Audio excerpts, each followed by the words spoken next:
Listen to this amazing dua of a great companion named Sa'd ibn Ubadah radiyallahu anhu. Do you know what Sa'd ibn Ubadah did as a result of Allah subhanahu wa ta'ala granting him that wealth and that dua? Hadith from the Prophet sallallahu alayhi wa sallam, the hadith is in Bukhari and Muslim. He said, the meaning of the hadith is as follows: the hand that gives is better than the hand that begs and receives. In other words, financial independence is better than financial dependence. The Prophet, peace be upon him, goes on by saying, and start with your dependents first in who you give and spend on.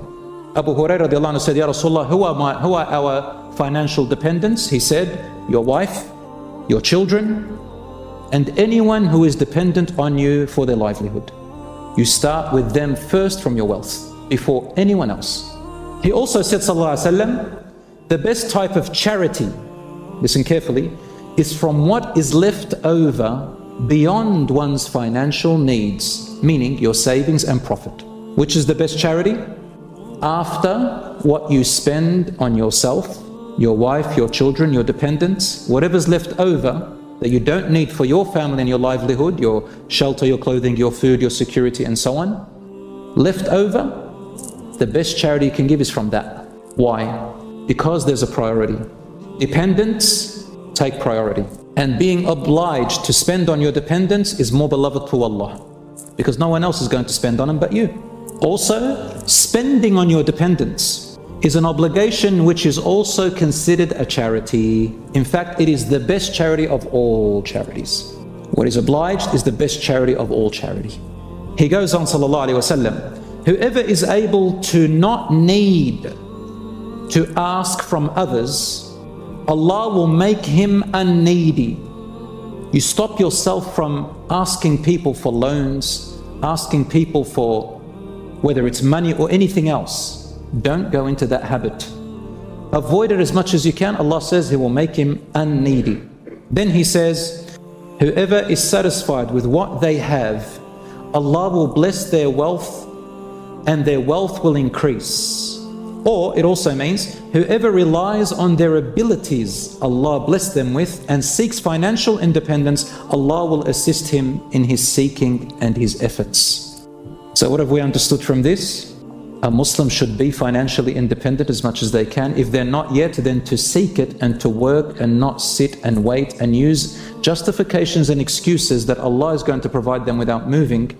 And also not to beg and ask and get out of that habit. And also that your family and dependents are more worthy, come in priority, and it is haram to neglect them even in the name of charity to others. And that the best charity is to your dependents first, and then the next best charity is what's left over of your wealth to others. And that obligation towards your family is a charity you get rewarded for. Abu Hurairah radiallahu anhu says to the Prophet, peace be upon him, who are those you said are the dependents, O Messenger of Allah? And he said, your wife. So that your wife does not say, my husband, you have neglected me, so leave me.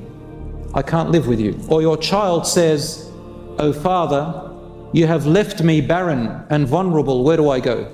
These are the words of the Prophet sallallahu alaihi wasallam. Allah says in the Quran in Surah number 4 verse 9 in Surah An-Nisa, He says, and let them fear those who, if they would themselves leave behind helpless children, they would surely have been fearful on their account. Let them then fear Allah and make the right statement. What does this verse mean?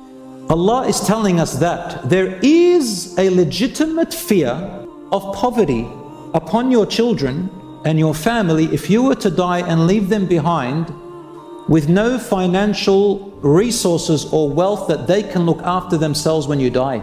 There is a misconception among Muslims where they say Allah will provide them. It is absolutely true that Allah will provide them. But Allah also has already provided us these resources and the ability to work, and He commanded us to do that. So anything which Allah commands us to do, it means we take some of that responsibility, and the responsibility is to do our part. In the end, if Allah provides you from it or doesn't, that's in the hands of Allah. And everyone's provision is written, but you have to still work towards it.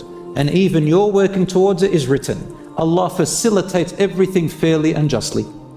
And the meaning of this verse is that some people, before they die, they want to donate and give in charity all their wealth. Or they start giving their wealth to certain people than others. Or they name it for some of their children rather than others. Or they hide it, or whatever it is. Allah is telling them, let them fear that they leave behind an offspring who will be barren and vulnerable. So fear Allah. Do you understand? Allah did not say, give your wealth away and don't worry about your children, I will provide them. No, no, no. Providing comes in two ways. That Allah provides you without you asking, and He also provides you with you doing the effort. The hadith Prophet ﷺ is very clear. It says Allah will assist a person when they do the effort. Inheritance therefore is important. And how can you leave behind wealth for your children and family if you yourself are not wealthy and you yourself doesn't seek? Now, we're not talking about people around the world who are disadvantaged because of the oppression and corruption of their governments, or because of war, or because of circumstances, disasters. Those people, they have to be patient, and Allah subhanahu wa ta'ala will still provide them. We're talking about people whom Allah subhanahu wa ta'ala has given them security and safety in their land. Listen to this amazing dua of a great companion named Sa'd ibn Ubadah radiyallahu anhu. Sa'd ibn Ubadah is also promised paradise, and he was one of the Ansar among the early Muslims, and he was a leader and a chief of one of the tribes of Medina. Do you know what Sa'd ibn Ubadah did as a result of Allah subhanahu wa ta'ala granting him that wealth and that dua? I haven't heard this dua from any other, narrated from any other companion. Listen to it. He said, Allahumma habli majdan wala majda إلا بفعال ولا فعال إلا بمال اللهم لا يصلحني القليل ولا أصلح عليه. He says, Oh Allah, grant me honor and value, and I cannot have honor and value without action and giving, and there cannot be any action and giving without financial resources. Oh Allah, limited financial resources do not make me adequately functionable. They don't suit me. And I cannot adequately function without having abundance in wealth. It's very clear. Allah, I want honor and value. I cannot have it without action and giving, and I cannot act and give without you making me wealthy and rich. And not being rich doesn't suit me. I can't function like that. And if I am poor, it incapacitates me. I can't live like that. Do you know what Sa'd ibn Ubadah did as a result of Allah subhanahu wa ta'ala granting him that wealth and that dua? He used to gift the Prophet, peace be upon him, a gift every day. Sometimes a shoulder of a lamb, sometimes a goat, sometimes something else. Every single day for 10 years, he gifted him 3,650 gifts. How? Because he was able financially. Now, if that's what he did for the Prophet ﷺ, imagine what he did for his people, for his family, for the Muslims, for the community, and abroad.